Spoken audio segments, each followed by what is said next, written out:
You are watching Grace Television.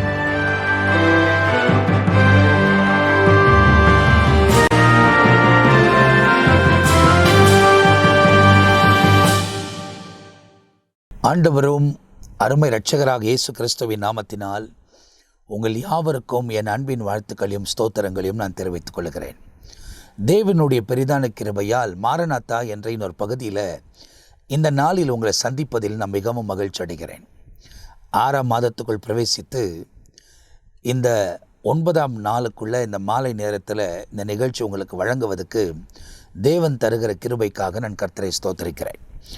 ஏற்கனவே சொல்லப்பட்ட ஒவ்வொரு பகுதிகளிலிருந்தும் மீண்டுமாய் ஒரு முறை கூட இந்த மாரநாத்தா நிகழ்ச்சி என்னால் யோசிக்கப்பட்டு தியானிக்கிற ஒரு நிகழ்ச்சி அல்ல. பரிசுத்த ஆவியானவர் என்னை உணர்த்தி என் வாயிலாய் அவருடைய சித்தத்தை நிறைவேற்றி வருகிறார் என்பதை உங்களோடு கூட நான் பகிர்ந்து கொள்கிறேன். ஆகையால் தான் தொடர்ச்சியாக இந்த நிகழ்ச்சி உங்களுக்கு வழங்க முடிகிறது. அவர் பலப்படுத்தி தொடர்ந்து தன் சித்தத்தை அறிவிக்கும்படியாய் நடத்தி கொண்டு வருகிறார். ஏன் மாரநாத்தா நிகழ்ச்சி வழங்கி கொண்டிருக்கிறார் அப்படின்னா, கடைசி மணி நேரத்தில் நாம் வாழ்ந்து கொண்டிருக்கிறோம். அவர் வருகை ரொம்ப சமீபத்தில் இருக்கிறது. உலகத்தின் காரியங்கள் எல்லாம் நாம் கவனித்து கொண்டு வருகிறோம். ஒரு பக்கம் யுத்தம் எந்த அளவில் போய் கொண்டிருக்குது அப்படின்னு சொன்னால், உக்ரைனுக்கும் ரஷ்யாவுக்கும் இன்னும் யுத்தம் முடியல. 4 வருஷத்துக்கிட்ட ஆயிடுச்சு. அதுக்கப்புறமா நீங்கள் பார்த்தீங்க அப்படின்னு சொன்னாக்கா, இஸ்ரேலுக்கும் ஈராக்குக்கும் இருக்கிற யுத்தமும் இன்னும் முடியவில்லை. அது முடியாது. ஏன்னா இதுதான் கடைசி யுத்தத்துக்கு நம்ம நேரம் நடத்த போகிறது. இதுக்கப்புறமா தான் இதை சமாதானம் பண்ணுவதற்கு அந்தி கிறிஸ்துவானவன் வெளிப்பட போகிறான். அவன் வெளிப்படும் நாளுக்கு முன்னே நாம் எதிர்பார்த்திருக்கிற உலகத்தை சிருஷ்டித்த அந்த சராசரங்களை ஆளுகிற விடிவெள்ளி நட்சத்திரமான மங்காத பிரகாசிக்கிற ஒருவராய் ஒளியில் வாசம் பண்ணுகிற தூயாதி தூயவன், இருந்தவரும் இருக்கிறவரும் சீக்கிரமாய் அவர் நம்மத்திலே வரப்போகிறார். அந்த நாள் வருவதற்கு சற்று நேரத்துக்கு முன்னே நாம் மத்திய ஆகாயத்துக்கு ஏற்றுக்கொள்ளப்பட போகிறோம். அதுக்கு நாம் வசனத்தை பேசிக்கொண்டிருந்தால் போதாது, வசனத்தை பிரசங்கித்து கொண்டிருந்தாலும் போதாது. வசனத்தின்படி வாழக்கூடியவர்களாய் நாம் இருக்க வேண்டும். நம்மில் எந்த காரியம் எல்லாம் தேவனுக்கு பிரியம் இல்லையோ அந்த காரியத்தெல்லாம் விட்டு விலகுவதற்கு நம்மை நாமே அர்ப்பணிக்கும் போது தான் அவர் தம்முடைய பிரசன்னத்தின் மகிமையை நம்முடைய வாழ்க்கையில் விளங்க பண்ணுவதற்கு அவர் சர்வ வல்லமை உள்ள தேவனாய் இருக்கிறார். எல்லா தீய செயல்முறைகளுக்கும் விலகி காத்து அற்புதமான விதத்தில் நம்மை நடத்தி கொண்டு போவதற்கு அவரே உண்மை உள்ளவர். எல்லா குறைகளையும் நீக்கி நமக்கு நிறைவை தருகிறவர். சத்துருவின் எல்லா திட்டங்களுக்கும் விலகி காத்து அற்புதமான பாதையில் நம்மை வழிநடத்தி கொண்டு போவதற்கு அவர் உண்மை உள்ள தேவனாக இருக்கிறார். எனவே தற்போது இஸ்ரவேலுக்கும் ஈராக்குக்கும் இந்த யுத்தம் வலும் பெற்று வருகிறது. இந்த யுத்தம் நடப்பதற்கு காரணம் என்ன அப்படின்னா, அந்த 3வது தேவ ஆலயத்தை அந்த இடத்தில் கட்டக்கூடாது என்பதற்கு தான் இந்த யுத்தம். இந்த 3ஆம் தேவ ஆலயம் கட்டப்படுவதற்கு முன்பதாய் அவர்கள் என்னாகமும் 9ஆம் அதிகாரத்தின்படி பலி செலுத்தப்பட வேண்டும். அந்த பலி ஆயத்தமாக இருக்கிறது. அவர்கள் சொல்லுகிறதை பார்த்தால் இந்த செப்டம்பர் அக்டோபர் மாதத்தில் அவைகளை பலியிடுவதாய் சொல்லுகிறார்கள். அந்த பலி செலுத்திவிட்டால் அதன் சாம்பலாலே அவர்கள் தன்னை சுத்திகரித்து கொண்டு அந்த ஆலயத்தை கட்ட தொடங்க போகிறார்கள். ஆகையால் தான் இந்த யுத்தம் இப்போது வலுப்பெறுகிறதை நாம் பார்க்கிறோம். மீண்டுமாய் இந்த யுத்தத்தின் அதிகரிப்பையும் நாம் சமூக வலைத்தளங்களிலும் செய்திகளிலும் காண முடிகிறது. அப்போ உலகம் முழுவதும் வேதத்தின் சொன்னபடி ஒரு போராட்டம் இருந்து கொண்டு தான் இருக்கிறது. பஞ்சத்தினால் ஜனங்கள் பல இடங்களில் பாதிக்கப்பட்டிருக்கிறார்கள். உணவு பற்றாக்குறை நிமித்தமாய் தவித்து கொண்டு தான் இருக்கிறார்கள். அதே நேரத்தில் பூமி அதிர்ச்சிகளும் அளவில்லாமல் இந்த நாட்களில் அங்கங்கே உண்டாய் கொண்டிருக்கிறது. வெள்ள பாதிப்பு நிமித்தமாய் அநேக பட்டணங்கள் பாதிக்கப்பட்டு நிறைய பேர் உடைமைகளை இழந்து என்ன செய்வதென்று தெரியாத ஒரு சூழ்நிலையில் கலங்கி கொண்டே இருக்கிறதை நம்மால் பார்க்க முடிகிறது. எல்லா இடங்களிலும் அநீதி பெருகுகிறதை பார்க்கிறோம். இருள் மூடுகிறதை பார்க்கிறோம். இவைகளெல்லாம் அவர் வருகைக்கு முன்பதாய் சம்பவிக்கும் என்பதை இயேசு ரொம்ப தெளிவாக துல்லியமாக சொன்னார் என்பதை வேதத்தில் ரொம்ப தெளிவாய் சொல்லப்பட்டிருக்கிறது. எனவே இந்த நிகழ்ச்சியை பார்த்து கொண்டிருக்கிற நீங்கள் உங்கள் வாழ்க்கையை கிறிஸ்துக்கு முன்பதாய் வைத்து எவைகளெல்லாம் குறைவாய் காணப்படுகிறதோ அந்த குறைவுகள் எல்லாம் நீங்குவதற்கு இயேசு கிறிஸ்துவின் இரத்தத்தினால் சுத்திகரிக்கப்படுவதற்கு உங்களை ஒப்புக் கொடுக்கும் போது இயேசு கிறிஸ்துவின் இரத்தம் சகல பாவங்களை நீக்கி நம்மை சுத்திகரிக்கும் என்று எழுதப்பட்டிருக்கிறபடியே பாவங்களை சுத்திகரித்து நாம் அவைகளை விட்டு விலகி நீதியின் பாதையில் முன்னேறி கடந்து போவதற்கு இருக்கிற நாட்களிலே தேவன் நமக்கு உதவி செய்ய போகிறார். 2028 ஆண்டும் நமக்கு ரொம்ப சமீபத்தில் இருக்கிறது. 2030 ஆண்டும் ரொம்ப சமீபத்தில் இருக்கிறது. அதே நேரத்தில் 2030 இன்னும் ஒரு 5 வருஷம் இருக்குதுன்னு வைத்துக்கொள்ளுங்க.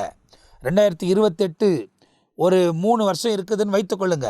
ஏன்னா 2028 ஆண்டு உங்களுக்கு ஒவ்வொரு நிகழ்ச்சியிலும் நான் சொல்லுகிறேன், இஸ்ரவேல் தேசமாய் வந்து 80 வருஷம் முடிய போகிறது. அதன் முடிவில் என்ன சம்பவங்கள் எல்லாம் நடக்கும் என்பது தொடர்ந்து உங்களுக்கு போதிக்கப்பட்டது. அதை குறித்து இந்த மாரநாத்தா நிகழ்ச்சியிலும் நித்திய ஜீவன் நிகழ்ச்சியிலும் தொடர்ந்து உங்களோடு கூட நாங்கள் பேசிக்கொண்டு வந்திருக்கிறோம். எனவே ஆவியானவர் ஒவ்வொரு காரியத்தையும் உணர்த்துகிறபடி உங்களுக்கு சொல்லுவதற்கு தேவன் இரக்கம் பாராட்டுகிறார். 2030 ஆண்டு இயேசு கிறிஸ்து இந்த உலகத்துக்குள் பிரவேசித்து மரித்து அடக்கம் பண்ணப்பட்டு 3ஆம் நாள் உயிரோடு எழுந்து 2000 வருஷம் நிறைவேறப் போகிறது. நமக்கு 2000 வருஷம், தேவனுக்கு 2 நாள். மனசாட்சியின் காலம், நியாயப்பிரமாணத்தின் காலம், கிருபையின் காலம். ஒருவேளை எல்லாமே 6000 வருஷம் என்று மனுஷ கணக்குக்கு இருந்தாலும் 6 நாட்கள் அந்த 2030 ஆண்டு முடிவுக்குள் வருகிறபடியால் இயேசு கிறிஸ்து உயிரோடு கூட எழுந்து மரித்து அடக்கம் பண்ணப்பட்டு உயிரோடு கூட எழுந்து 2000 வருஷம் ஆகிறபடியால் ஒருவேளை அடுத்த வருஷத்திலிருந்து 1000 வருஷ அரசாட்சி தொடங்குவதற்கு வாய்ப்புகள் இருக்கிறது. அந்த 1000 வருஷ அரசாட்சி தொடங்குவதற்கு முன்பதாய் 7 வருஷ உபத்திரவ காலம் இந்த உலகத்துக்குள் செல்ல வேண்டிய ஒரு சூழ்நிலை. அந்த 7 வருஷம் கிறிஸ்துவுக்குள் இருக்கக்கூடியவர்கள் மத்திய ஆகாயத்தில் இருப்பார்கள். இவைகளெல்லாம் அடையாளத்தின் வாயிலாய் நமக்கு காண்பிக்கப்படுகிறது. ஏனால் அந்த நாளையும் அந்த நாளிகையும் ஒருவருக்கும் தெரியாது, தேவ தூதர்களுக்கும் தெரியாது. என் பிதா ஒருவரே அறிந்திருக்கிறார் என்பதை இயேசு இந்த உலகத்தில் இருந்தபோது துல்லியமாய் சொன்னதை தன்னோடு கூட இருந்த சீடர்கள் எழுதி வைத்திருக்கிறதை வேதாகமத்தில் எழுதப்பட்டிருக்கிறது. அப்போ இந்த நிகழ்ச்சியை பார்த்து கொண்டிருக்கிற நீங்கள் எவ்வளோ தெளிவாக இந்த உலக வாழ்க்கையில் நடக்க வேண்டும் என்பதை உங்களை நீங்கள் அர்ப்பணித்து கொள்ள வேண்டும் என்பதை நீங்கள் அறிந்திருக்க வேண்டும். எப்போவுமே இந்த மாரநாத்தா நிகழ்ச்சியில் நாம் ஒரு வசனத்தை வாசிப்போம். அந்த வசனத்தை இந்த நாளிலும் வாசித்து தொடர்ச்சியாய் ஆண்டவர் என்ன காரியங்களை போதிக்க விரும்புகிறாரோ அந்த போதனைகளுக்குள்ளே இன்றைக்கு நாம் கடந்து போகிறோம். பரிசுத்த லூக்கா எழுதின சுவிசேஷம் 21ஆம் அதிகாரம் 36ஆம் வசனத்தை வாசிக்க கேட்க போகிறோம். ஆகையால் இனி சம்பவிக்க போகிற இவைகளுக்கெல்லாம் நீங்கள் தப்பி மனுஷகுமாரனுக்கு முன்பாக நிற்க பாத்திரவான்களாக எண்ணப்படுவதற்கு எப்பொழுதும் ஜெபம் பண்ணி விழித்திருங்கள் என்றார். இதை ஒவ்வொரு மாரநாத்தா நிகழ்ச்சியிலும் நம்ம ஆரம்பத்திலிருந்தே வாசித்து கொண்டு வருகிறோம். இவைகள் என்ன சொல்லுகிறது? இவைகளெல்லாம் இனி சம்பவிக்க போகிற இவைகளுக்கெல்லாம் தப்பி மனுஷகுமாரனுக்கு முன்னே நிற்க பாத்திரங்களாக எண்ணப்படுவதற்கு நம்ம எப்போதும் ஜெபம் பண்ணி விழித்திருக்க வேண்டும் என்ற ஒரு ஆலோசனை வேதத்திலிருந்து நமக்கு இயேசு சொன்னதாக லூக்கா தன்னுடைய சுவிசேஷத்தில் எழுதுகிறதை வேதத்தில் நமக்கு துல்லியமாய் சொல்லப்பட்டிருக்கிறது. ஆம், நடக்க போகிற இவைகளுக்கெல்லாம் தப்பி நாம் அவருக்கு முன்னே நிற்கக்கூடிய பாத்திரங்களை எண்ணப்படுவதற்கு நாம் ஜெபம் பண்ணும் விழித்திருக்க வேண்டும். ஜெபம் என்பது தேவனோடு கூட ஐக்கியம் வைத்திருப்பது. 24 மணி நேரமும் நம்முடைய ஆவியும் நம்முடைய ஆத்மாவும் நம்முடைய சரீரமும் தேவனோடு கூட இணைக்கப்பட்டதாக இருக்க வேண்டும் என்பதை நீங்கள் தெளிவாய் அறிந்து கொள்ள வேண்டும். இந்த சரீரம் விழித்திருக்கிற வரை இந்த சரீரம் தேவனோடு கூட சஞ்சரிக்க வேண்டும். இந்த சரீரம் தூங்க போகும்போது என் ஆத்துமாவே கர்த்தரை ஸ்தோத்திரி என்று சங்கீதம் 103 சங்கீதக்காரன் எழுதி வைத்திருக்கிறது போல நம்முடைய ஆத்துமாவை பார்த்து, என் சரீரம் தூங்க போகிறது, என் ஆத்துமாவே நீ கர்த்தரை ஸ்தோத்திரி, என் முழுவலமே அவர் பரிசுத்த நாமத்தை ஸ்தோத்திரி, என் ஆத்துமாவே நீ கர்த்தரை ஸ்தோத்திரி, அவர் செய்த சகல உபகாரங்களை நீ மறவாதே அப்படின்னு சொல்லி ஆத்துமாவுக்கு சொல்லிவிட்டு நாம் படுத்து உறங்கினாலும் நம்முடைய ஆத்துமா தேவனோடு கூட இணைக்கப்பட்டதாக இருக்கும். காலையில் நாம் ஒருவேளை தேவ கிருபையால், ஏன்னா யார் கண்ணு விழிப்போம் கண்ணு விழிக்காமல் போவோன்றது நமக்கு தெரியாது. நம்முடைய உயிர் நம்ம கரத்தில் இல்லை. அடுத்த நிமிஷம் நம்முடையது அல்ல. நம்ம வருஷ கணக்கில் கணக்கு போட்டு வச்சுன்னு இருக்கிறோம். இது இப்போ செஞ்சிடலாம், 5 வருஷத்தில் இது முடிச்சிடலாம், 4 வருஷத்தில் அது முடிச்சிடலாம் அப்படின்றோம். அடுத்த நிமிஷமே நம்ம கையில் இல்லை. காலங்கள் கர்த்தருடைய கரத்தில் இருக்கிறது. எனவே நாம் நம்ம சுயதனமாக இந்த உலகத்தில் வாழ விருப்பப்படாமல் தேவ சித்தத்தின்படி வாழ நம்மை ஒப்பு கொடுக்கும் போது அவர் நம்முடைய காலங்களை இந்த உலகத்தில் எவ்வளோ நாள் நிர்ணயித்திருக்கிறாரோ அவ்வளோ நாட்கள் இந்த உலகத்தில் வாழ்ந்து அவருடைய நாமத்தை மகிமைப்படுத்தக்கூடியவர்களாக இருந்து, ஒருவேளை இந்த உலக வாழ்க்கை நமக்கு முடிந்தாலும் அடுத்த நிமிஷம் நாம் இந்த மூச்சியை விட்டு அடுத்த நிமிஷம் பரதேசியில் காணப்படுவதற்கு வேதத்தில் சொல்லப்பட்டிருக்கிற கிறிஸ்துவின் உபதேசங்களை கை கொண்டு நடக்க வேண்டும் என்பதை தெளிவாய் நீங்கள் அறிந்து கொள்ள வேண்டும். தீமையான வழிகளை விட்டு விலகி ஆக வேண்டும். உலக பிரகாரமான இச்சைகளை விட்டு விலகி ஆக வேண்டும். உலக ஆசைகள் நமக்குள் வரவே கூடாது.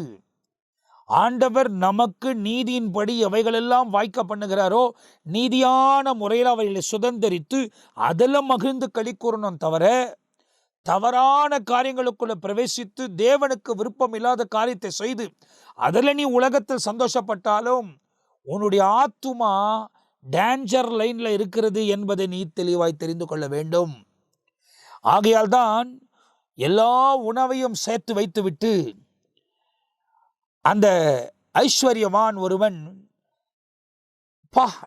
நான் இருக்கிற வரைக்கும் நல்ல உணவை சேர்த்து வச்சிருக்கிறேன், கோடன் ஃபுல்லாக அப்படியே வச்சிருக்கிறேன், அதனால் எனக்கு கவலை இருக்கணும்னு அவசியம் இல்லை, ஏன்னா எனக்கு ஆகாரம் இருக்கிறது என்பதை அவன் யோசிக்கும் போது அவனுக்கு ஒரு சத்தம் கேட்கிறது, மதிக்கேடனே, இன்றைக்கு இரவு நீ மரித்தால் இவைகள் யாருக்கு என்பதாக அவனுக்கு ஒரு கேள்வி கேட்கப்பட்டதாய் இயேசு போதிக்கிற போதனையில் எழுதப்பட்டிருக்கிறது. இந்த உலகத்தில் நாம் என்ன காரியங்களை செய்யக்கூடியவர்களாக இருந்தாலும் அடுத்த நிமிஷம் நம்முடைய கரத்தில் இல்லை என்பதை நீங்கள் தெளிவாய் உணர்ந்து கொள்ள வேண்டும். தேவனோடு சஞ்சரிக்கவும் தேவனோடு வாழவும் உங்கள் வாழ்க்கை அர்ப்பணித்து இந்த உலகத்தில் நமக்கு கிடைக்க வேண்டிய எல்லா ஆசீர்வாதங்களையும் நீதியான முறையில் சுதந்திரித்து தொடர்ச்சியாய் கிறிஸ்துவோடு கூட இணைக்கப்பட்டு நாம் நடக்கும்போது தான் அவர் தம்முடைய பிரசன்னத்தின் மகிமையை நம்முடைய வாழ்க்கையில் விளங்க பண்ணுவதற்கு அவர் உண்மை உள்ள தேவனாக இருக்கிறார். உலகம் முழுவதும் அநீதி நிறைந்திருக்கிறது. உலகம் முழுவதும் இருள் நிறைந்திருக்கிறது. நீதி இல்லை, நேர்மை இல்லை, உண்மைத்தனம் இல்லை. எங்கெங்கேயோ ஒருவர் இருக்கிறார்கள், ஆனால் எல்லாரும் அப்படி இல்லை. இன்னைக்கு உலகமே பயங்கரமான பாவக்கரைக்குள் அகப்பட்டிருக்கிறது. ஆகையால் தான் அங்கங்கே குடும்பங்கள் உடைந்து சிதறிக் கொண்டிருக்கிறதை பார்க்கிறோம். தவறான உறவு முறைகளுக்குள்ள ஜனங்கள் வாழ்ந்து தன் ஆத்துமாவை கெடுத்து கொண்டிருக்கிறதை நாம் பார்க்கிறோம். கடைசி மணி நேரம், கடைசி காலம், இரட்சணிய நாள் இன்றைக்கே. எப்பவுமே தவறான பழக்க வழக்கத்தில் இருக்கக்கூடியவர்கள் அவங்க மாறணும்னு யோசித்து எப்பவுமே என்ன முடிவு பண்ணுவாங்கன்னா, இன்னைக்கு தான் லாஸ்ட், நாளிலிருந்து இதை செய்யக்கூடாது அப்படின்னு சொல்லி நாளைக்கு நாளைக்கு நாளைக்கு நாளைக்கு போஸ்ட்போன் பண்ண வருவாங்க. அது சாத்தானின் தந்திரம். இயேசு என்ன சொல்லுகிறார்? பைபிள் என்ன சொல்லுகிறது? இரட்சணை நாள் இன்றைக்கு, நாளை அல்ல. Today is the day of your salvation. அப்போ இன்றைக்கு நாம் மனம் திரும்ப வேண்டும். ஏன்னா அடுத்த நாள் நமக்குரியது அல்ல. இன்றைக்கு உலகத்தில் நாம் நன்மை செய்கிறோம் என்பதற்காக பரலோக ராஜ்யத்துக்குள்ள ஆண்டவர் நம்மளை வரவைத்திடுவார் என்று யோசிக்காதிருங்கள். கிறிஸ்துவுக்கு ஏற்ற ஒரு வாழ்க்கை இந்த உலகத்தில் வாழ்ந்து கொண்டிருக்கிறோமா? நம்முடைய இருதயம் கிறிஸ்துவுக்கு நேராக இருக்கிறதா? நம்முடைய கண்ணின் பார்வை கிறிஸ்துவுக்கு மகிமையாக இருக்கிறதா? நம்முடைய எண்ணங்கள், நம்முடைய யோசனைகள், நம்முடைய செயல்முறைகள், நம்ம உறவு முறைகள் எல்லாம் தேவனை சந்தோஷப்படுத்துகிறதா என்பதை சற்று யோசித்து பாருங்கள். இந்த உலகத்தில் உங்களை யாரும் பார்க்கவில்லையானாலும் அந்த கண்கள் 24 மணி நேரமும் நம்மீது நோக்கமாயிருக்கிறது. எனவே இன்றைக்கு நன்றாய் தெரிந்து கொள்ளுங்கள், எந்த இடத்தில் நீங்கள் இருந்தாலும் கிறிஸ்துவின் கண்கள் உங்கள் மேல் நோக்கமாக இருக்கிறது. நேற்று ஒரு சமூக வலைத்தளத்தில் ஒரு ஊழியக்காரர் பேசினதை ஒரு காரியத்தை கேள்விப்பட்டேன். சபைக்கு ஒருவர் வராமல் போனார். ஏன் வரல சபைக்குன்னு கேட்டாங்க அவரை. அப்போ அந்த ஊழியக்காரர் கேட்கும் போது அவர் சொன்னாராம், எனக்கு சிகரெட் பிடிக்காமல் இருக்க முடியாது. 20 நிமிஷம் நான் விட்டுட்டேனாக்கா எனக்கு மைண்டெல்லாம் கெட்டுரும். நான் சிகரெட் பிடிப்பதுக்காக எழுந்து வெளியே போயிடுவேன். அப்படி நான் எழுந்து வெளியே போகும்போது என்னை எல்லா ஜனங்களும் ஏன் இவர் திடீர்னு அடிக்கடி எழுந்து போகிறார் என்றது என்னை பார்க்கறதுனால நான் சபைக்கு வராமல் அப்படியே நின்று விட்டேன் அப்படி என்று சொன்னார். சரி, என்ன பண்ணலாம் அப்படின்னு கேட்டாக்கா அவர் கேட்குறாரு, அதனால் என்னால் சிகரெட் பிடிக்காமல் இருக்க முடியாது. நான் சபைக்குள்ளே வந்து சிகரெட் பிடிச்சா நல்லா இருக்குமா? நல்லா இருக்காது, பிடிக்கலாமா அப்படின்னு கேட்டாராம். அதுக்கு அந்த ஊழியக்கார் சொன்னாரா, சபைக்குள்ளே தானே வந்து உட்காந்து பிடி, அப்படி உனக்கு என்ன அப்படின்னாராம். உடனே ஷாக்கிங் ஆகிட்டு, என்ன நீங்கள் எப்படி சொல்கிறீங்க, ஒரு சபைக்குள்ளே எப்படி பிடிக்க முடியும் அப்படின்னு கேட்டாராம். சபைக்குள்ளே ஏன் பிடிக்கக்கூடாது அப்படின்னு கேட்டாராம். சபைக்குள்ளே கர்த்தர் இருக்கிறார், அவர் பிரசனம் இருக்கிறது. அப்போ சபைக்கு வெளியே கர்த்தர் இல்லைன்னு யோசிக்கிறீங்களா அப்படின்றது இவர் கேட்டாராம். காரணம், அவர் எங்கும் வாசமாக இருக்கிறார். மோசே குறித்து ஆண்டவர் சொல்லும் போது என்ன சொன்னார்? இவர் என் சபைக்கு வரும்போது மாத்திரம் உண்மை உள்ளவராக இருக்கிறார் என்று சொன்னாரா? என் வீட்டில் எங்கும் உண்மை உள்ளவனாக இருக்கிறார். நம்ம எந்த இடத்தில் இருந்தாலும் தேவனுக்கு ஏற்ற நீதியில் வாழ நாம் நம்மை அர்ப்பணித்துக் கொள்ள வேண்டும். சபைக்கு வரும்போது மாத்திரம் பயபக்தியாக வந்து உட்காந்து வேஷம் தரித்தது போல நீங்கள் போகக்கூடாது. அது வேஷம் போடுறீங்க. மனுஷன் ஏமாந்து போவான், ஆனால் ஆண்டவரை ஏமாற்ற முடியாது. நம் வீடுகளில் வாசமாக இருந்தாலும் சரி, சபைக்குள் வந்தாலும் சரி, வெளியே உலகத்தில் எங்கே போனாலும் சரி, அந்த கண்கள் நம்ம நோக்கமாக இருக்கிறது. அந்த கண்கள் பார்க்கத்தக்கதாய் நீதியில் நீங்கள் வாழ்வீர்களானால் எந்த நேரத்தில் என்ன நடந்தாலும் பயப்படணும்னு அவசியம் இல்லை. நாம் நிச்சயமாய் அவரோடு கூட வாசம் பண்ணுவோம் என்ற ஒரு உறுதி நமக்குள் இருக்கும். இன்னைக்கு தவறா இந்த உலகத்தில் சாத்தான் பல கலைகளை விதித்து அவன் விதைத்து விட்டு பலவிதமான காரியத்தை உலகத்தில் செய்து கொண்டிருக்கிறதை நாம் பார்க்கிறோம். கடைசி நாட்களில் அவன் அறிந்து கொண்டபடியால் ரொம்ப தீவிரமாய் செயல்பட்டு கொண்டிருக்கிறான். அதே நேரத்தில் ஆவியானவரும் பல இடங்களில் பலமாய் ஊற்றப்பட்டு, பல தேசத்தின் ஜனங்கள் மத்தியில் பலமாய் ஊற்றப்பட்டு லட்சக்கணக்கான ஜனங்களை கிறிஸ்துவின் பக்கமாய் திருப்பி கொண்டு வருகிறதையும் நம்மால் பார்க்க முடிகிறது. இன்றைக்கு இயேசுவை பின்பற்றுகிற நாம் தேவனுக்கு ஏற்ற ஒரு வாழ்க்கையில் வாழ்ந்து கொண்டிருக்கிறோமா என்பதை நீங்கள் தான் உங்களை ஆராய்ந்து பார்க்க வேண்டும். உலகம் முடிய போகிறது. நம்முடைய வாழ்க்கை இந்த உலகத்தில் முடிய போகிறது. என உலகத்தின் முடிவுக்கும் நம்முடைய வருகைக்கும் அடையாளம் என்ன என்பதை தான் சீஷர்கள் கேட்டதாக இயேசு கிறிஸ்துவை குறித்து அவர் சொன்ன பதிலை குறித்து மத்தேயு 24 அதிகாரத்தில் எழுதுகிறார், லூக்கா 21 அதிகாரத்தில் எழுதுகிறார் என்பதை வேதத்தில் நாம் பார்க்கிறோம். மார்க்கும் 13 அதிகாரத்தில் எழுதுகிறார். அப்போ வேதத்தில் நீங்கள் வாசிக்க நிறைய காரியத்தை நாம் தெளிவாய் தெரிந்து கொண்டு அந்த வசனத்துக்கு ஏற்றவாறு நம்ம வாழ்க்கை அர்ப்பணித்திருக்கிறோமா, கிறிஸ்துவின் உபதேசத்தை கை கொண்டு இருக்கிறோமா என்பதை சற்று ஆராய்ந்து பாருங்கள். உங்களுக்குள்ள இருக்கிற தீமையான காரியங்களை விட்டு தயவு செய்து விலகுங்கள். தேவனுக்கு முன்பதாய் உண்மையும் உத்தமமாய் வாழ உங்களை நீங்கள் ஒப்புக்கொடுங்கள்.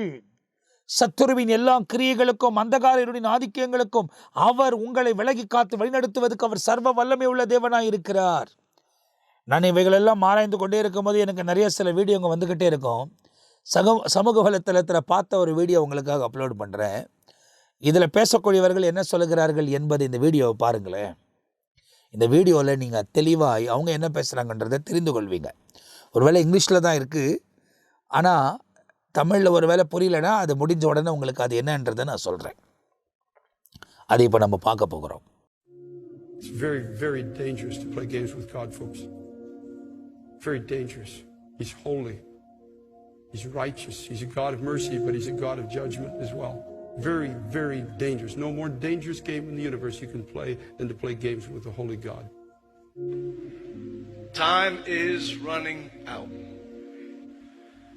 If you don't believe we're living in the final days, then you are blind to what's going on all around us. Jesus is coming back. Life is short. And I beg you this morning to give Him your life before it's too late. And for those of you that know Jesus, but you don't have an urgency, an overwhelming sense, and a burden to tell people about Jesus and to reach the lost for Christ, and I implore you and I beg you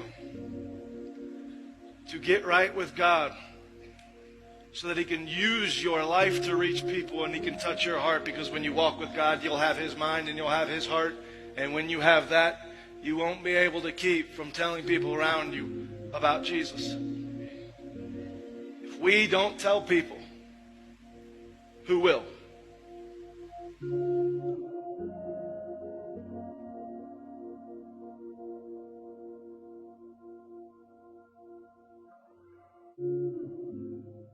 so இப்போ இந்த இடத்துல இந்த video நீங்கள் பார்த்துருப்பீங்க. அவங்க என்ன சொல்கிறாங்க? கெஞ்சு கேட்குறாங்க. ஐ பெக் யூ, நான் கெஞ்சு கேட்குறேன்ப்பா, மனம் திரும்பிடுங்க. இன்றைக்கி நான் ஒரு ஊழியக்காரனை உங்ககிட்ட அதை தான் கேட்குறேன். நான் உங்களை கெஞ்சு கேட்குற, மனம் திரும்பிடுங்க. தவறான வழி வேண்டாம், தவறான பாதை வேண்டாம். தேவனுக்கு ஏற்ற ஒரு வாழ்க்கை முறை வாழ்வதற்கு உங்களை நீங்கள் அர்ப்பணித்துக் கொள்ளுங்கள். தீமையான வழிகளை விட்டு விலகுங்கள். கர்த்தர் தம்முடைய பிரசன்னத்தையும் மகிமையும் உங்கள் வாழ்க்கையில் விளங்க பண்ணி வழிநடத்துவதற்கு அவர் சர்வ வல்லமையுள்ள தேவனாக இருக்கிறார். கடைசி காலத்துக்கான அடையாளங்கள் எல்லாம் நிறைவேறிக்கொண்டே இருக்கிறது. நாட்கள் ஓடிக்கொண்டே இருக்கிறது. ஜனவரி தொடங்குச்சு. இப்போ ஜூன் மாதம் 6ஆம் மாதத்தின் இந்த 9ஆம் நாள் மாலையில் இந்த நிகழ்ச்சியை பார்த்து கொண்டிருக்கிறோம். எவ்வளோ சீக்கிரமாய் 5 முடிந்து இந்த 6ஆம் மாதத்துக்குள்ள வருஷத்தின் நடுவில் வந்திருக்கிறோம் என்பதை நீங்கள் கவனித்தீர்களா? நாட்கள் ஓடிக்கொண்டே இருக்கிறது, காலங்கள் ஓடிக்கொண்டே இருக்கிறது.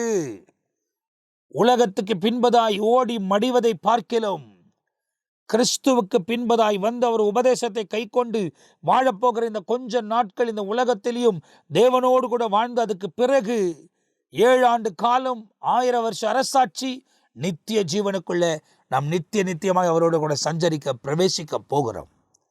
அதை குறித்து தான் இயேசு ஏராளமான காரியத்தை வேதத்தில் போதித்திருக்கிறதை நாம் பார்க்கிறோம். போன பகுதியிலிருந்து ஒரு சில காரியத்தை தியானித்து விட்டு அதுக்கு பிறகு நாம் நிறுத்தி நேரம் ஆயிடுச்சுன்னு விட்டுட்டோம். இந்த நிகழ்ச்சியில் அந்த பகுதியிலிருந்தே நாம் தொடரப்போகிறோம். பரிசுத்த யோவான் எழுதின சுவிசேஷம் 6ஆம் அதிகாரத்தில் 22ஆம் வசனத்திலிருந்து நாம் அப்படியே வாசித்துக்கிட்டு வந்தோம். ஸோ இன்றைக்கும் ஒரு கிளான்ஸுக்காக அந்த 22ஆம் வசனத்திலிருந்து அப்படியே வாசித்துக்கிட்டு வாங்க.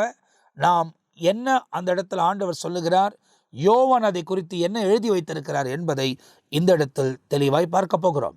நல்லா புரிந்து கொள்ளுங்க. மத்தேயு இயேசுவோடு கூட இருந்தவர். ஆனால் இந்த மத்தேயு இயேசுவோடு கூட வந்து சேருவதற்கு முன்பதாகவே யோவான் ஸ்தானனை விட்டு இயேசுவை பின்பற்றி வந்ததை வேதத்தில் எழுதப்பட்டிருக்கிறது. இந்த யோவான் மற்றவர்கள் இயேசுவோடு கூட இல்லாத பகுதிகளில் எல்லாம் இந்த யோவான் இயேசுவோடு கூட இருந்தார்.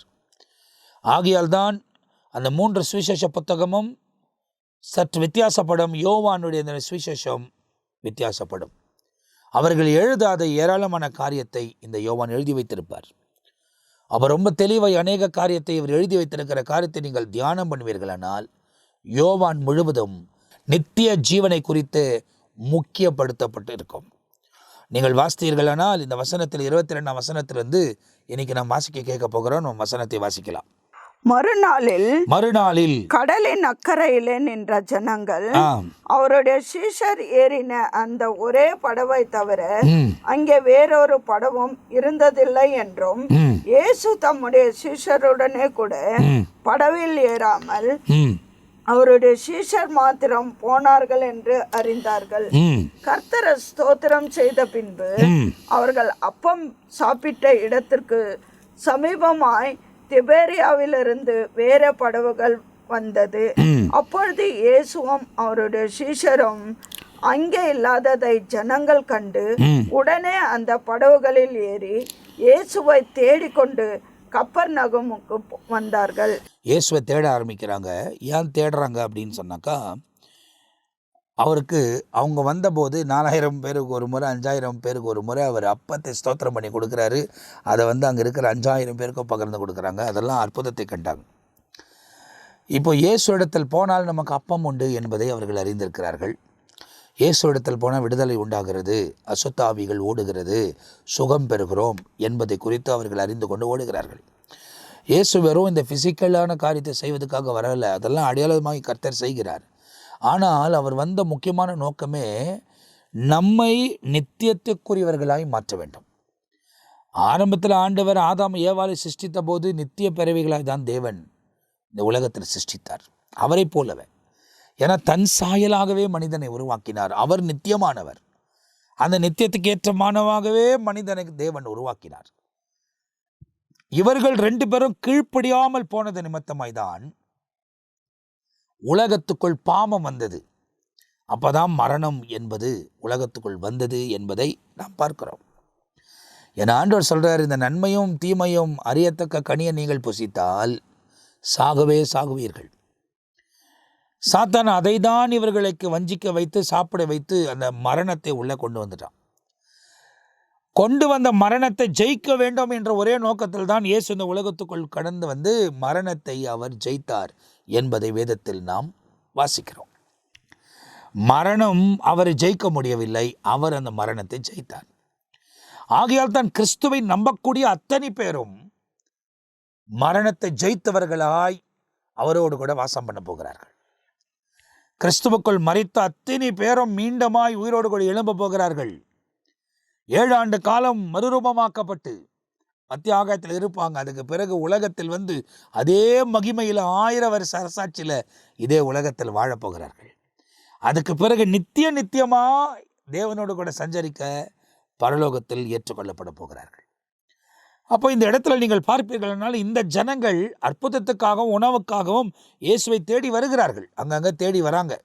தேடி வரும்போது அந்த இடத்துல இயேசு இல்லை என்று கண்டுபிடித்த உடனே வேற ஒரு இடத்துல இருந்து படகுகள் வந்தது. அவர்கள் அதில் ஏறி கப்பர்நாகமுக்கு போனார்கள் என்பதாக, இயேசுவை தேடிக்கொண்டு போனார்கள் என்பதை யோவான் இந்த இடத்துல எழுதுகிறார். வாசியுங்கள்.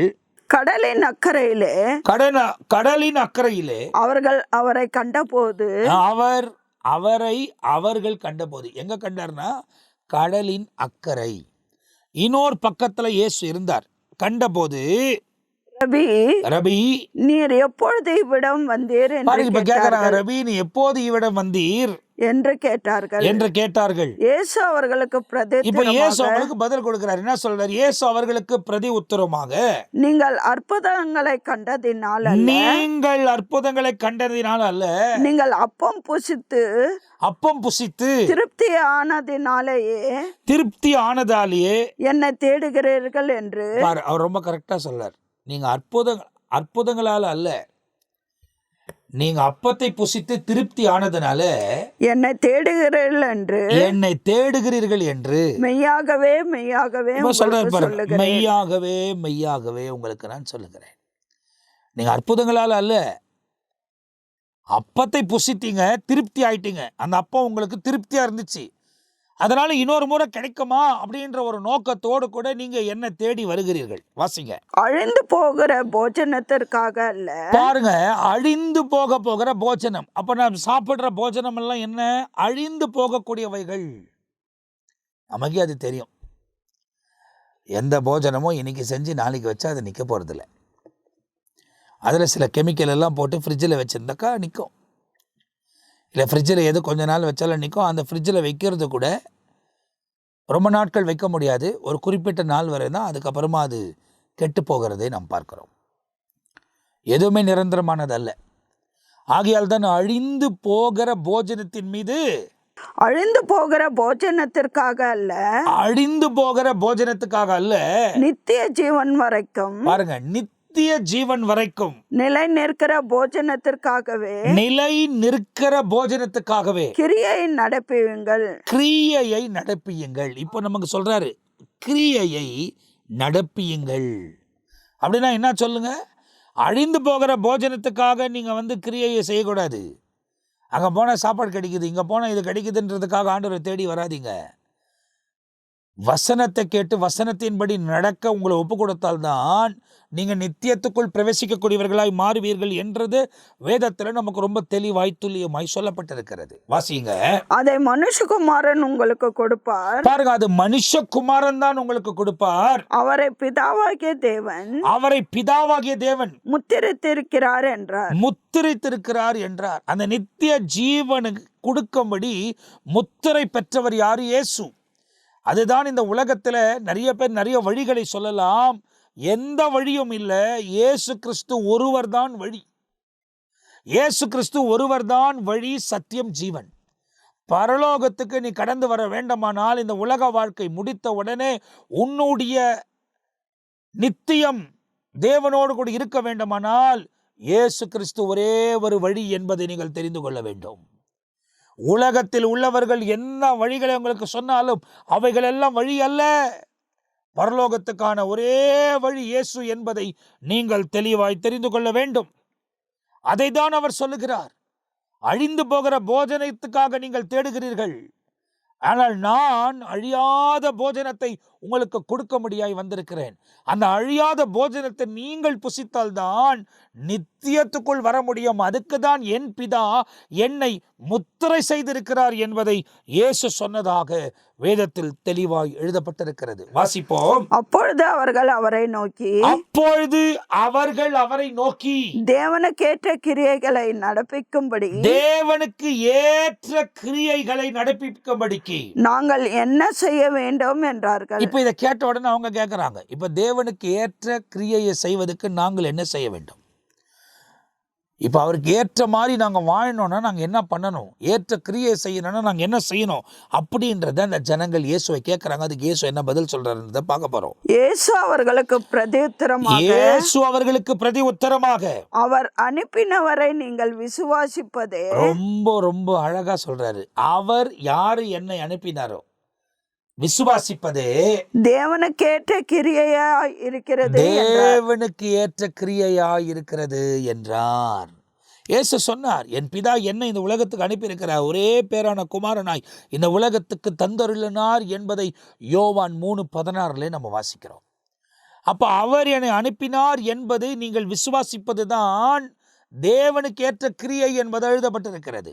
அப்படி அவர்தான் என்னை அனுப்பினார் என்று நீங்கள் விசுவாசித்தால் நான் சொல்லக்கூடிய எல்லாவற்றையும் நீங்கள் கேட்பீர்கள் என்பதை இயேசு சொல்லுகிறார். அவர் போதித்த எல்லா போதனைகளையும் நீங்கள் கை கொள்வீர்கள் என்பதை இயேசு சொல்லுகிறார். நீங்கள் அவரை நம்பாததுனால தான் இன்னைக்கு சொந்த இஷ்டமா வாழ்ந்து கொண்டிருக்கிறீங்க, சுயதனமா வாழ்ந்து கொண்டிருக்கிறீங்க.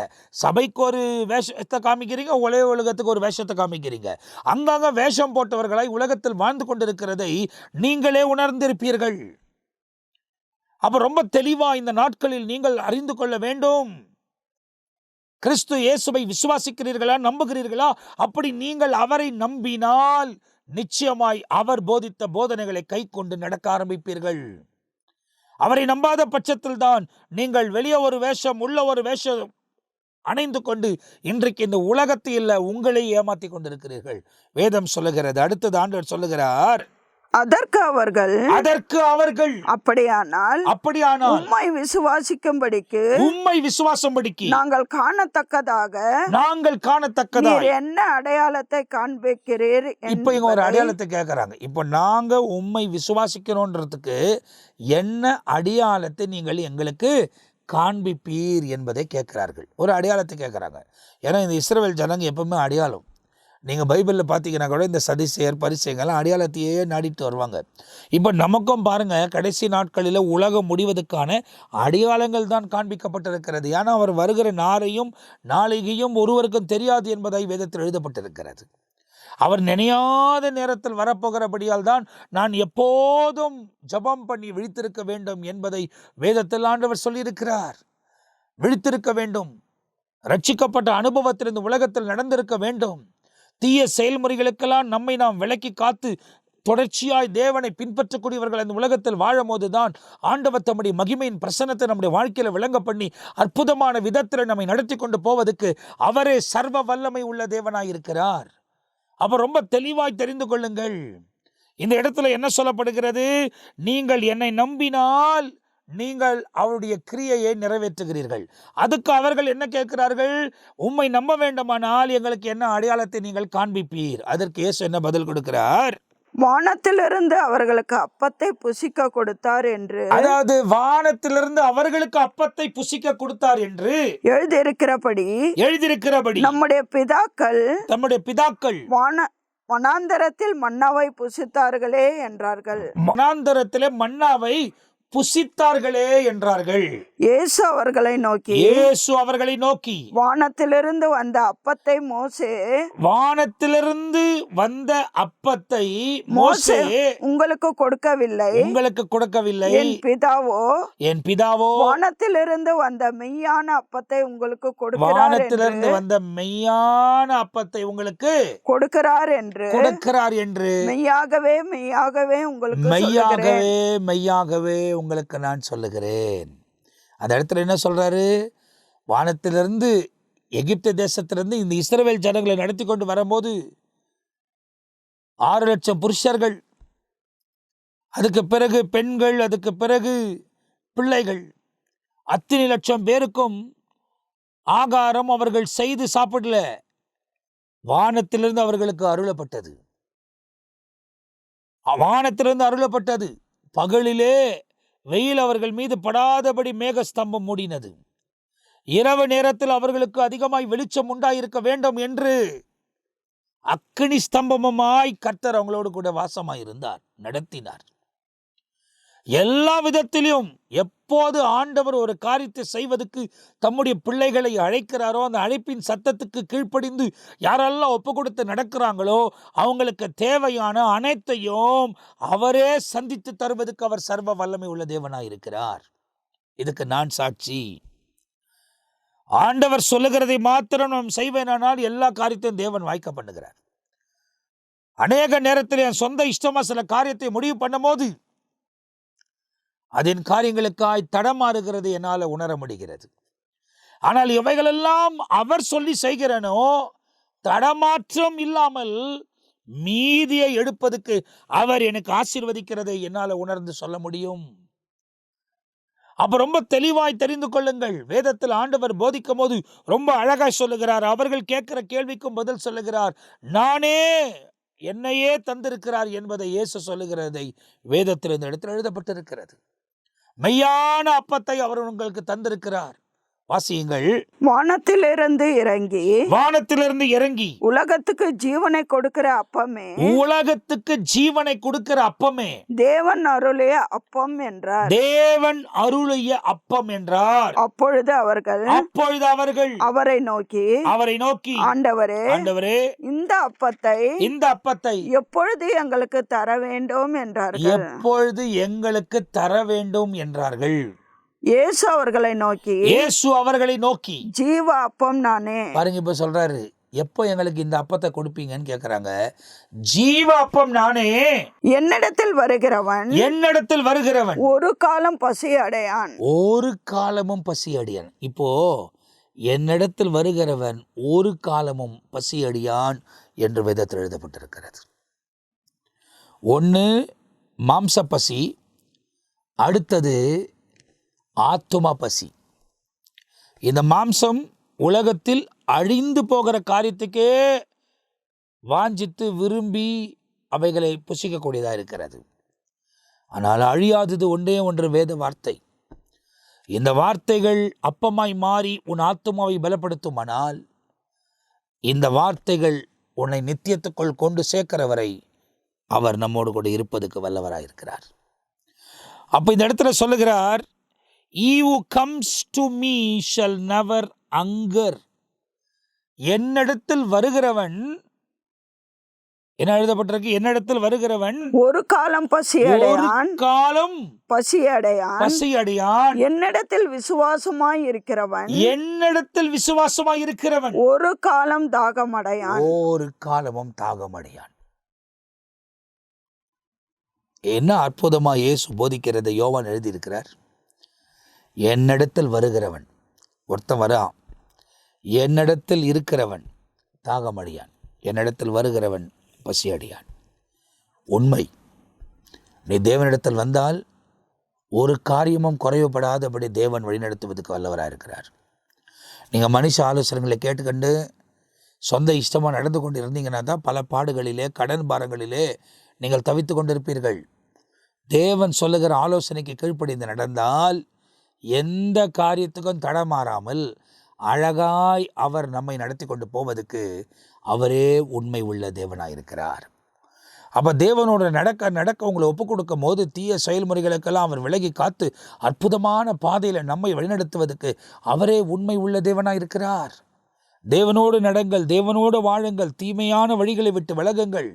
பரிசுத்த ஆவியால் நிரப்பப்பட்ட அவர் போதிக்கிற வழியில் நீங்கள் நடக்கும்போது தீமை உங்களை மேற்கொள்ளாமல் நீங்கள் அவைகளை மேற்கொண்டு வாழ்வதற்கு பரிசுத்த ஆவியானவர் உதவி செய்ய வல்லவராயிருக்கிறார். மீண்டும் இந்த 35ஆம் வசனத்தை நாம் வாசிக்க போகிறோம். வாசிக்க கேட்கலாமா? இயேசு அவர்களை நோக்கி ஜீவ அப்பம் நானே, என்னிடத்தில் வருகிறவன் ஒரு காலம் பசியடையான், ஒரு காலமும் பசியடையான். என்னிடத்தில் விசுவாசமாய் இருக்கிறவன் ஒரு காலம் தாகமடையான், ஒரு காலமும் தாகமடையான் என்பதை இயேசு சொல்லுகிறார். இன்னைக்கு நீ நம்பினால் தேவ மகிமையை காண்பாய். நீ தேவனை நம்பி தேவனோடு கூட சஞ்சரிக்க ஆரம்பித்து விட்டு உலக காரியத்தெல்லாம் விட்டு விலகி அவரை பின்பற்ற ஆரம்பி. இந்த உலகத்திலும் நன்மையானதெல்லாம் கர்த்தர் கொண்டு வருவார். அதுக்கு பிறகு நித்திய வீட்டுக்குள்ள கர்த்தர் நம்மளை சேர்த்து கொள்ளார் என்பதில் சந்தேகமே கிடையாது. கிறிஸ்துவ வாழ்க்கை வாழ்வது என்பது சாதாரணமானது அல்ல. கிறிஸ்துவின் உபதேசத்தை கை கொண்டு வாழ வேண்டும். பகை இல்லாமல் இருக்கிறியா? கசப்பு இல்லாமல் இருக்கிறியா? வைராக்கியம் இல்லாது இருக்கிறியா? உன்னை ஆராய்ந்து பார். பெருமை, பொறாமை, இச்சை அடக்கம் இல்லாது இருக்கிற சற்று யோசித்து பார். உன் கண்ணை உன்னால பாதுகாக்க முடியுதா? உன் எண்ணத்தை பாதுகாக்க முடியுதா?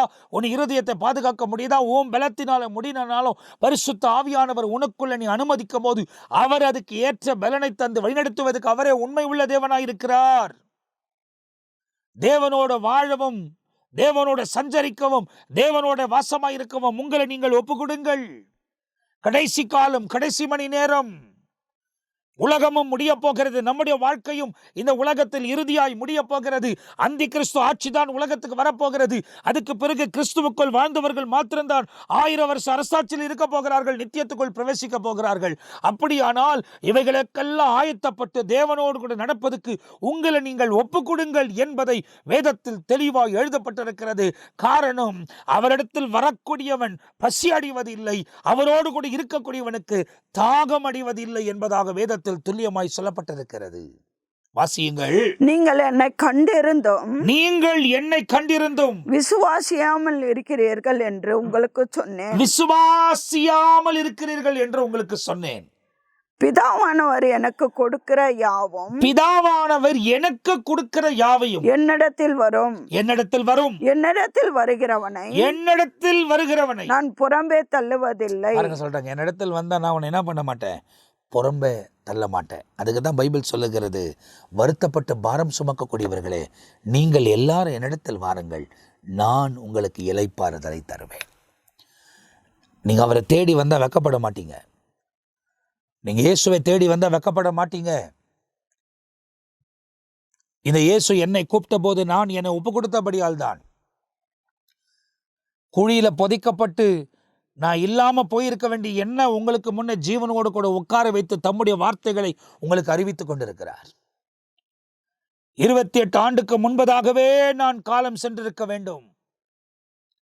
அவைகளெல்லாம் தாண்டி என்னை இவ்வளவு தூரம் வாழ வைத்து அநேகர் மத்தியில கர்த்தர் என்னை தனக்காக உபயோகப்படுத்துகிறதுக்கு காரணமே இயேசு கிறிஸ்துவை நம்பி அவருக்கு ஒப்பு கொடுத்து வந்தபடியால் அவர் இரக்கங்களால், கிருபைகளால் என்னை வழிநடத்தி வருகிறதை என்னால் உணர முடிகிறது. மீண்டும் அந்த வசனத்தை வாசிப்போம். பிதாவானவர் எனக்கு கொடுக்கிற யாவும் பிதாவானவர் எனக்கு கொடுக்கிற யாவும் என்னிடத்தில் வரும். என்னிடத்தில் வரும். என்னிடத்தில் வருகிறவனை என்னிடத்தில் வருகிறவன் நான் புறம்பே தள்ளுவதில்லை. பாருங்க, சொல்லிட்டார், நான் புறம்பே தள்ளுவதில்லை. என் சித்தத்தின்படி அல்ல, என் சித்தத்தின்படி அல்ல, என்னை அனுப்பினவருடைய சித்தத்தின்படி செய்யவே, என்னை அனுப்பினவருடைய சித்தத்தின்படி செய்யவே நான் வானத்தில் இறங்கி வந்தேன். அவர் எனக்கு தந்தவைகளை ஒன்றையும் நான் இழந்து போகாமல் கடைசி நாளில் அவைகளை எழுப்புவது என்னை அனுப்பின பிதாவின் சித்தமாய் இருக்கிறது. குமாரனை கண்டு அவரிடத்தில் விசுவாசமாய் இருக்கிறவன் எவனோ அவன் நித்திய ஜீவனை அடைவதும் நான் அவனை கடைசி நாளில் எழுப்புவதும் என்னை அனுப்பினவருடைய சித்தமாய் இருக்கிறது என்றார். என்னை அனுப்பினவருடைய சித்தமாய் இருக்கிறது. என்ன அற்புதமாய் யோவான் இவைகளை தன் சுவிசேஷத்தில் எழுதுகிறார் என்பதை நீங்கள் பார்க்கிறீர்கள். கடைசி நாட்களில் கிறிஸ்துவுக்குள்ள வாழ்ந்தவங்க அத்தனை பேரும் உயிரோடு எழும்ப போகிறாங்க. கிறிஸ்தவர்களே அல்ல, கிறிஸ்துவுக்குள் வாழ்ந்தவர்கள். சபைக்கு போங்க, பைபிள் வாசிங்க, காணிக்க கொடுங்க, தசமபாகம் கொடுங்க, போய் ஸ்ட்ரீட் ப்ரீச்சிங் பண்ணுங்க, பிரசங்கம் பண்ணுங்க, ப்ரேயர் செல் நடத்துங்க, நிறைய ஏழைகளுக்கு உதவி பண்ணுங்க. இதெல்லாம் கிறிஸ்துவின் உபதேசம். ஆனால் நாம் கிறிஸ்துவோடு கூட நடக்கிறோமா என்பது தான் ரொம்ப ரொம்ப முக்கியம். அதுதான் ஆண்டவர் பைபிள்லேயே ஒன்று சொல்லிட்டார். என்ன சொல்லிட்டார்? உலகம் முழுவதும் நீ ஆதாயப்படுத்தினாலும் உன் சொந்த ஆத்மாவை நீ நஷ்டப்படுத்தி கொண்டால் லாபம் என்ன? ஒவ்வொரு வாரம் இந்த வசனத்துக்கு ஏற்றவாறு உங்கள் வாழ்க்கையை திருப்பிக் கொள்ள வேண்டும். காலம் சமீபமாக இருக்கிறது, இனி காலம் செல்லாது. இயேசு கிறிஸ்துவின் வருகையும் உலகத்தின் முடிவும் ரொம்ப சமீபத்தில் இருக்கிறது. ஒருவேளை கிறிஸ்து சொல்லி இருக்கலாம், இதெல்லாம் வேதனைகளுக்கு ஆரம்பம், முடிவு உடனே வராது. முடிவு உடனே வரப்போவதில் வேதனைகள் ஆரம்பம் தொடங்கிவிட்டது. ஏன்னா அந்தி கிறிஸ்து ஆட்சி 7 வருஷம் நடக்கணும். கிறிஸ்தவுக்குள் இருக்கக்கூடியவர்கள் 7 வருஷம் மத்தியாகாயத்தில் இருக்கணும். அது ஆன பிறகு எல்லாரையும் பிடித்த ஆண்டவர் நரகத்தில் தள்ளுறாரு, சாத்தானை பிடிச்சி சிறைச்சாலையில் வைக்கிறாரு. அதுக்கு பிறகு பரிசுத்தவான்கள் எல்லாம் இதே உலகத்தில் 1000 வருஷம் அரசாட்சியில் இருக்கணும். 1000 வருஷம் அரசாட்சியில் ஆதாம் ஏவாள் எப்படி ஏதேன் தோட்டத்தில் உருவாக்கி தேவன் விட்டுட்டு ஒவ்வொரு முறையும் உலாவினாரோ, இங்கே அவர் போகவே மாட்டார், நம்மளோடவே வாசமாக இருப்பார். ஏன்னா சாத்தான் வஞ்சிப்பதுக்கு இல்லை, சிறைச்சாலையில் இருக்கிறான், காவல் போட்டு வைக்கிறார், அவன் வெளியே வர முடியாது. ஏமாத்துறதுக்கு அந்தி கிறிஸ்து இல்லை, கள்ள தீர்க்கதரிசிகள் இல்லை, மிருகத்தின் முத்திரை தரித்தவர்கள் இல்லை, உயிரோடு கூட அக்கினி கடலில் தள்ளப்பட்டிருப்பார்கள். வெளிப்படுத்தின விசேஷத்தில் அவைகள் எழுதப்பட்டிருக்கிறது. அப்போ 1000 வருஷம் தேவனோடு கூட வாழப்போகிறோம். அதுக்கு பிறகு இந்த உலகம் முடிய போகிறது, நித்தியத்துக்குள்ளே நம்மளை கொண்டு போயிடுவார். அதனால தான் சொல்கிறாரு, முடிவு உடனே வராது. ஏன்னா அந்த 7 வருஷம் நடக்கணும், 1000 வருஷம் நடக்கணும், அதுக்கப்புறமா நித்தியத்துக்கு போகணும். அப்போ தான் இந்த பூமி முடிய போகிறது. ஆனால் இப்போ இருக்கிற ஆட்சியின் முடிவுக்குள் வருகிறது. இப்போ இருக்கிற இந்த மனுஷ ஆட்சி இருக்குது, இது முடிவுக்கு வரப்போகுது. ஒன் வேர்ல்டு ஆர்டர் வரும், அது அந்தி கிறிஸ்துவின் ஆட்சியாக இருக்கும். அதுவும் 7 வருஷத்தில் முடிஞ்சிட போகுது. தானியேலின் தீர்க்க தரிசனம் நடந்து நிறைவேற போகிறது. 9ஆம் அதிகாரத்தில் அவர் அதை குறித்து சொல்லியிருக்கிறார். அப்போ அதை நடந்து முடிந்த பிறகு எல்லாரும் சிறைக்குள்ள வச்சுட்டு 1000 வருஷம் வாழ வச்சுட்டு தான் நம்மளை நித்தியத்துக்குள்ளே கொண்டு போகிறார்.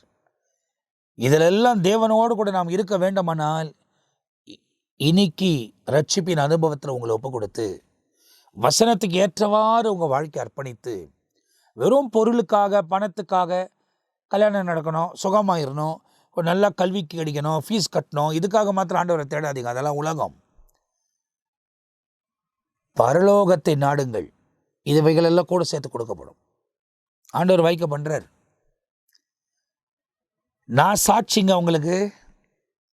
நம்ம தேவனுடைய ராஜ்யத்தை நீதியும் தேடிக்கொண்டு போய்கொண்டே இருக்கும் போது நம்ம காரியங்களை ஆண்டவர் வாய்க்க பண்றார். இருக்கிற இடத்துல தராரு. நீ அழிந்து திரியணும்னு அவசியமே இல்லை. ஆனால் அவர் சித்தத்தை மாத்திரம் செய்வதுக்கு ஒப்பு கொடுக்க வேண்டும். அப்படி செய்ய செய்ய செய்ய ஆண்டவர் தம்முடைய மகிமையின் பிரசன்னத்தை நம்முடைய வாழ்க்கையில தொடர்ந்து விளங்க பண்ணி வழிநடத்துவதற்கு அவரே சர்வ வல்லமை உள்ள தேவனாய் இருக்கிறார். எல்லா தீய செயல்முறைகளுக்கு விலகி காத்து நன்மையான பாதைகளில் நம்மை வழிநடத்துவதற்கு அவர் உண்மை உள்ள தேவனாய் இருக்கிறார். அவர் பொய் சொல்லவே மாட்டார், மனம் மாறவே மாட்டார். அவர் சொன்னதை சொன்னபடி செய்து முடிக்கிற வரை கைவிடவும் மாட்டார். எனவே தேவனோடு கூட சஞ்சரிக்கவும் தேவனோடு கூட வாழவும் உங்க வாழ்க்கையை நீங்கள் அர்ப்பணித்துக் கொள்ளும் போது எல்லா தீய செயல்முறைகளுக்கு அவர் விலகி காத்து அற்புதமான பாதையில நம்மை நடத்துவதற்கு ஒப்பு கொடுக்கும் போது அவர் தம்முடைய பிரசன்னத்தை உங்க வாழ்க்கையில விளங்க பண்ணுவேன் என்று வாக்கு பண்ணுகிறாரே, அந்த வசனத்துக்கு நம்பி நீங்கள் வாழ்கிறீர்களா என்பதை சற்று ஆராய்ந்து பாருங்கள். இயேசு போதித்திருக்கிற போதனையை ரொம்ப அழகா யோவான் இந்த 6ஆம் அதிகாரத்தில் 22 இந்த 40ஆம் வசனம் வரை ரொம்ப அழகாய் அநேக காரியங்களே அவர் பேசியிருக்கிறதை அவர் எழுதுகிறார். இன்னைக்கு கர்த்தர் இவைகளை உங்களுக்கு கூட பேசுகிறார். அவர் ஜீவ அப்பமா இறங்கி வந்திருக்கிறார். அவர்கிட்ட வரவனுக்கு பசி இல்லை, அவரோடு கூட இருக்கக்கூடியவனுக்கு தாகம் இல்லை. நித்திய ஜீவனுக்கு நேராய் கர்த்தர் நடத்துகிறார். கடைசி நாட்களில் எழுப்புவேன் என்று கர்த்தர் சொல்லுகிறார். அதாவது 38, 39ஆம் வசனத்தை நான் வாசிக்க கேட்க போறோம். இன்னொரு முறை 40ஆம் வசனம் வரை வாசிப்போம். என் சித்தத்தின்படி அல்ல, பாருங்க, என் சித்தத்தின்படி அல்ல, என்னை அனுப்பினவருடைய சித்தத்தின்படி என்னை அனுப்பினவருடைய சித்தத்தின்படி செய்யவே நான் வானத்திலிருந்து இறங்கி வந்தேன். அவர் எனக்கு தந்தவைகளில் ஒன்றையும் நான் இழந்து போகாமல் கடைசி நாளில் அவைகளை எழுப்புவதே என்னை அனுப்பின பிதாவின் சித்தமாய் இருக்கிறது. அனுப்பினவர் பிதாவின் சித்தமாய் இருக்கிறது. குமாரனை கண்டு அவரிடத்தில் விசுவாசமாய் இருக்கிறவன் எவனோ அவன் நித்திய ஜீவனை அடைவதும் நான் அவனை கடைசி நாட்களில் எழுப்புவதும் என்னை அனுப்பினவருடைய சித்தமாய் இருக்கிறது என்றார். தேடிட்டு வந்த ஜனங்களுக்கு ஆண்டவர் இந்த காரியத்தை போதிக்கிறார். அங்கங்க தேடுறாங்க அவங்க. ஆனால் அவங்க எதுக்காக தேடுறாங்கன்றது இயேசு கண்டுபிடித்து சொல்றாரு. அதாவது அப்பத்தை நான் ஆசீர்வதித்து கொடுக்கும் போது வயிறு திருப்தியாக சாப்பிட்டீங்க, அதனால என்னை தேடி வரீங்க. ஆனால் இந்த ஆகாரத்தும் மீண்டுமா பசி எடுக்கும். ஆனால் நான் கொடுக்குற ஆகாரத்தை நீங்கள் புசித்தால் நீங்கள் பசி அடையவும் மாட்டீங்க, தாகம் அடையவே மாட்டீங்க. நித்திய ஜீவன் இருக்கும். கடைசி காலத்தில் உங்களை நான் எழுப்புவேன். அதுவே பிதாவின் சித்தமாக இருக்கிறது. ஆகையால் தான் உபதேசம் உங்களுக்கு வழங்கப்படுகிறது, சுவிசேஷம் அறிவிக்கப்படுகிறது. வசனத்துக்கு ஏற்ற மாதிரி நம்முடைய வாழ்க்கையை மாற்றிக்கொள்வதற்கு நம்மை நாமே ஒப்பு கொடுத்து தேவனோடு நடக்க வேண்டும். மற்ற உலக ஜனங்களை பார்த்து வாழாதிருங்கள். ஊழியம் செய்யக்கூடியவர்கள் மற்ற ஊழியங்களை பார்த்து நீங்கள் செய்யாதிருங்கள். ஊழியம் என்பது நமக்குரியது அல்ல, அது பிதாவுக்குரியது. அவர் சொல்லுகிறபடிதான் இந்த உலகத்தில் நாம் செய்ய வேண்டும். எனக்கு ஆண்டவர் கற்றுக் கொடுத்திருக்கிறது. அவர் உட்காரணும், எழுந்திருக்கணும், போனோம், அமைதியா இருக்கணும். பைபிள் இருக்கிற எல்லாருமே அப்படிதான் நடந்து கொண்டிருக்கிறாங்க என்பதை நீங்கள் தெளிவாய் அறிந்து கொள்ள வேண்டும். இஸ்ரவேல் ஜனங்கள் செங்கடலுக்கு முன்னே நிற்கும் போது என்ன நடந்தது? நீங்க போங்கப்பா, இந்த பக்கம் ஒரு 2000 பேர், இந்த பக்கம் ஒரு 2000 பேர் போங்க, அந்த தண்ணியை இழுத்து 2 பேரும் அப்படி இழுங்க, அது வந்துடும் அப்படின்லாம் சொன்னாரு. நீங்க சும்மா இருப்பீங்க, நான் உங்களுக்கு அற்புதம் செய்வேனாரு.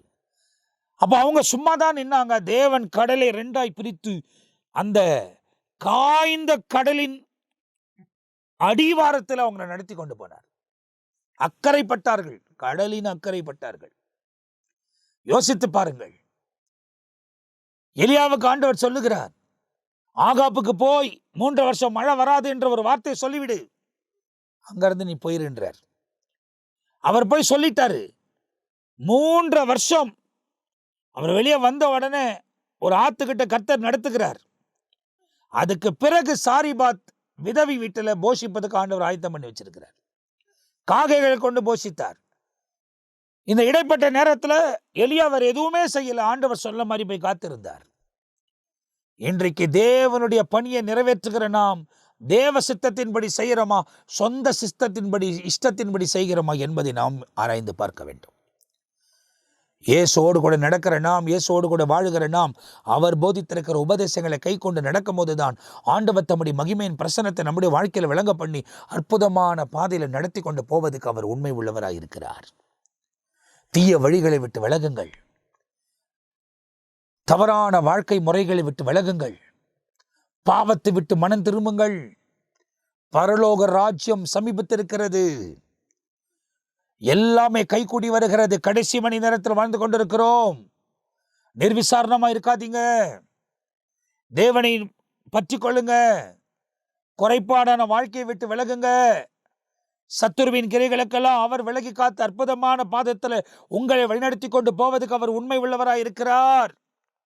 தீய செயல்முறைகளுக்கெல்லாம் விலகி காத்து நன்மையான பாதைகளில் வழிநடத்துவதற்கு அவரே உண்மை உள்ளவர். சாத்தானின் தந்திரங்களுக்கும் அந்தகார இருளின் ஆதிக்கங்களுக்கு விலகி காத்து அற்புதமான விதத்தில் நடத்துவதற்கு அவரே உண்மை உள்ள தேவனாய் இருக்கிறார். இந்த நிகழ்ச்சியை பார்த்து கொண்டிருக்கிற என் அன்பு சகோதரனே, சகோதரியே, காலம் செல்ல போவதில்லை. உன் வாழ்க்கையும் என் வாழ்க்கையும் எப்போது முடியும் என்பது நமக்கு தெரியாது. மேகத்தின் நடுவில் எப்போது வரப்போகிறார் என்பது நமக்கு தெரியாது. எல்லாமே சமீபத்தில் இருக்கிறது. அடுத்த மணி நேரம் நம்முடைய கரங்களில் இல்லை. ஆனால் நீ தேவனை பின்பற்றினால் என்ன நடந்தாலும் கவலை இல்லை. கண்ணிமைக்க நேரத்தில் நாம் மத்திய ஆகாயத்தில் ஏற்றுக்கொள்ளப்படுவோம். அப்படி இல்லை ஆனால் பரதேசியில நாம் இலை பார்வதற்கு ஆண்டவர் நமக்கு உதவி செய்வார். இந்த 2 காரியமும் நமக்கு நடக்க வேண்டுமானால் கிறிஸ்துவுக்குள் வாழக்கூடியவர்களாய் இருக்க வேண்டும். கிறிஸ்துவாண்டை நிற்கக்கூடியவர்களாய் இருக்க வேண்டும். அவர் போதித்திருக்கிற வசனங்களை கை கொண்டு நடக்கக்கூடியவர்களாய் இந்த உலகத்தில் வாழும் போது தான் தீய செயல்முறைகளுக்கு விலகி காத்து அற்புதமான விதத்தில் நடத்துவதற்கு அவர் சர்வ வல்லமை உள்ள தேவனாய் இருக்கிறார். பிரியாசத்தை எடுங்கள். தீமையை விட்டு விலக பிரியாசை எடுங்கள். நன்மையான பாதையில முன் செல்ல பிரியாசத்தை எடுங்கள். தேவனுடைய உபதேசத்தை கை கொள்ள உங்க வாழ்க்கையை ஒப்புக் கொடுங்கள். உச்சன் தலையிலிருந்து உள்ளம் கால்வரை தேவன் பொறுப்பெடுத்து வழிநடத்தி கொண்டு போவதற்கு அவர் சர்வ வல்லமை உள்ள தேவனாய் இருக்கிறார். தீய செயல்முறைகளுக்கெல்லாம் விலகி காத்து நன்மையான பாதைகளில் தொடர்ந்து வழிநடத்துவதற்கு அவர் உண்மை உள்ள தேவன். இன்னைக்கு உலகத்தின் போக்கு சரியில்லை. உலகத்துல பலவிதமான இடர்கள் உண்டாய் கொண்டே இருக்கிறது. தேவனுக்கு விருப்பமில்லாத காரியத்தை செய்ய வைப்பதற்கு தான் சாத்தான் பலவிதமான தந்திரங்களை ஏற்படுத்தி பல கண்ணிகளை நமக்கு முன்பதாய் விதைத்து அதில் விழுந்து அகப்படுவோம் என்ற பல தீர்மானங்களை அவன் எடுத்துக்கொண்டு வருகிறான். அப்படிப்பட்ட இந்த காலத்தில் நாம் கிறிஸ்துவை பின்பற்றக்கூடியவர்களாய், ஜெபிக்கக்கூடியவர்களாய், வேதத்தை தியானிக்கக்கூடியவர்களாய், இந்த உலகத்தில் பரிசுத்த ஆவியானவருக்கு இடம் கொடுத்து அவரோடு கூட சஞ்சரிக்கக்கூடியவர்களாய் இந்த உலகத்தில் வாழ நம்மை அர்ப்பணிக்கும் போதுதான் வரப்போகிற எல்லா தீமையான காரியங்களுக்கும் இயேசு நம்மை விலகி காத்து வழிநடத்துவதற்கு அவர் சர்வ வல்லமை உள்ள தேவனாய் இருக்கிறார். தேவனோடு கூட நடப்பதற்கு உங்களை அர்ப்பணியுங்கள். தேவனோடு கூட வாழ்வதற்கு உங்களை அர்ப்பணியுங்கள். அப்போதுதான் கர்த்தர் தம்முடைய மகிமையின் பிரசன்னத்தை உங்க வாழ்க்கையில விளங்க பண்ணுவார். எல்லா காலமும் எல்லா காரியமும் நடந்து முடிய போகிறது. உலகம் முழுவதும் கிறிஸ்துவின் வருகை அறிவிக்கப்பட்டு கொண்டிருக்கிறது. தேவனால் பயன்படுத்தப்படுகிற தேவனுடைய ஊழியர்கள் எல்லாருமே தேவனுடைய வார்த்தைகளை அறிவித்துக் கொண்டு வருகிறதை நாம் பார்த்து கொண்டிருக்கிறோம். எனவே இந்த மாலை வேளையில இன்னொரு முறை கூட ஆண்டவர் உங்களை எச்சரிக்கிறார். கிறிஸ்துவுக்காக வாழ்வீர்களா? ஆண்டவரோடு கூட நடப்பீர்களா? சற்று உங்களை ஆராய்ந்து பாருங்கள். ஒருவேளை இன்றைக்கு தேவனுக்கு பிரியமில்லாத காரியத்தை செய்து கொண்டிருக்கிறேன் என்பதை நீங்கள் உணர்த்தப்பட்டால் தேவனுக்கு ஏற்ற ஒரு வாழ்க்கை முறை வாழ்வதற்கு உங்களை நீங்கள் அர்ப்பணித்துக் கொள்ள வேண்டும். தேவனுக்கு ஏற்ற நீதியில் நடப்பதற்கு உங்களை நீங்கள் அர்ப்பணித்துக் கொள்ள வேண்டும். அப்போதுதான் ஆண்டவர் தம்முடைய பிரசன்னத்தையும் மகிமையையும் உங்கள் வாழ்க்கையில் விளங்க பண்ணுவார். ஆண்டவர் கொடுத்திருக்கிற இந்த நேரம் முடிவுக்கு வருகிறது. ஆனால் மீண்டுமாய் உங்களை நீங்கள் ஆராய்ந்து பாருங்கள். 40ஆம் வசனத்தை வாசிப்போம். குமாரனை கண்டு அவரிடத்தில் விசுவாசமாய் இருக்கிறவன் எவனோ. பாருங்க, அவரிடத்தில் விசுவாசமாய் இருக்கிறவன் எவனோ அப்படின்னா என்ன தெரியுமா அர்த்தம்? விசுவாசமா இருக்கிறான் அப்படின்னா அவர் சொல்றதை கேட்டுன்னு இருக்கிறது தான். இப்போ நம்ம சொல்றோம் அவன் ரொம்ப விசுவாசமா இருப்பான்ப்பா அப்படின்னா நான் சொல்றது ஒரு வார்த்தையும் தட்டுறது இல்லை, அவன் அப்படியே கீழ்ப்படுகிறான்றது அர்த்தம். அதே போல ஆண்டவர் நமக்கு போதித்திருக்கிற வார்த்தைகளை கீழ்ப்படிவது தான் அவரை விசுவாசிப்பதுக்கு அடையாளம். அதன் தான் அவர் என்ன சொல்றாரு? And this is the will of him who sent me, that everyone who sees the Son and believes in him may have everlasting life, and I will raise him up at the last day என்பது எழுதப்பட்டிருக்கிறது. தமிழை உணர்வு முறை வாசித்தருவோமா? குமாரனை கண்டு அவரிடத்தில் விசுவாசமாய் இருக்கிறவன் எவனோ அவன் நித்திய ஜீவனை அடைவதும் அவன் நித்திய ஜீவனை அடைவதும் நான் அவனை கடைசி நாளில் எழுப்புவதும் என்னை அனுப்பினவருடைய சித்தமாய் இருக்கிறது என்றார். அப்ப என்ன சித்தம்ன்றத ரொம்ப தெளிவா சொல்லிட்டார். இயேசுவை நம்புங்க, உங்கள் வாழ்க்கையை ஒப்பு கொடுங்க. அவருக்கு ஏற்ற வாழ்க்கை முறை வாழ்வதற்கு உங்களை ஒப்பு கொடுத்தா பரிசுத்த ஆவியானவர் உங்களை நிரப்புவார்.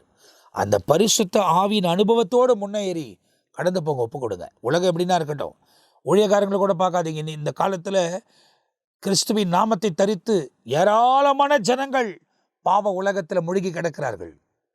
அவங்கெல்லாம் நமக்கு எக்ஸாம்பிளே கிடையாது. நமக்கு ஒரே ஒரு உதாரணம் யாருன்னா கிறிஸ்துதான், இயேசுதான். அடுத்தது பைபிள்ல என்ன சொல்றாங்க தெரியுமா? பவுல் கிறிஸ்துவை பின்பற்றினார். அவர் உபதேசங்கள் நிறைய போதிக்கப்பட்டிருக்கிறது. அந்த உபதேசத்தை கை கொள்ளுங்கள். ஆனால் நமக்கு கிறிஸ்துதான் முன் உதாரணமா இருக்கிறார். மனுஷர்களை பார்த்து நீங்கள் வாழ்வீர்களானால் மடிந்து போவீர்கள். கிறிஸ்துவை பார்த்து, அவர் வாழ்க்கை முறையை பார்த்து, அவர் வழிமுறையை பார்த்து உங்க வாழ்க்கையை ஒப்பு கொடுக்கும் போது நிச்சயமா இயேசு உங்க வாழ்க்கையில மேன்மையான காரியங்களை செய்வார். எனவே இந்த நிகழ்ச்சியை பார்த்து கொண்டு இருக்கிற நீங்கள் தேவனோட நடக்கவும் வாழவும் ஒப்பு கொடுங்க.